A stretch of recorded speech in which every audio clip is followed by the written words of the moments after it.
الله أكبر. السلام عليكم ورحمة الله. السلام عليكم ورحمة الله. لا إله إلا الله وحده لا شريك له له الملك وله الحمد وهو على كل شيء قدير. بعد از آنی که سلام دادین و این دعا را 10 مرتبه اگر که تکرار کردین، نه جین و نه شیطان بر شما انشاءالله که ضرر رسانده نمیتوانه. و همچنان رسول اکرم صلی الله علیه و سلم فرمودند که من صلی صلات الصبح هو فی ذمة الله.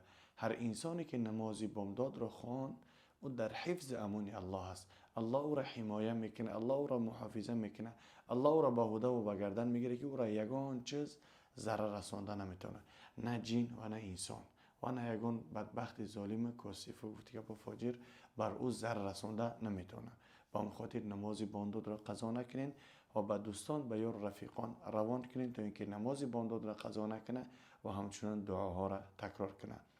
لا اله الا الله وحده لا شريك له له الملك وله الحمد وهو على كل شيء قدير.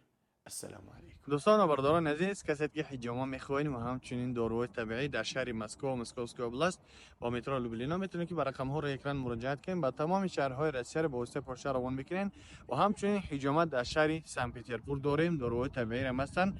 براس برای معلومات در رقم ها بنویسین. اگر که جواب ندادن در واتساپ ان شاء الله که مراجعت کنین، برادرها زد جواب میگن. خدا نگهبانتون باشه. السلام علیکم.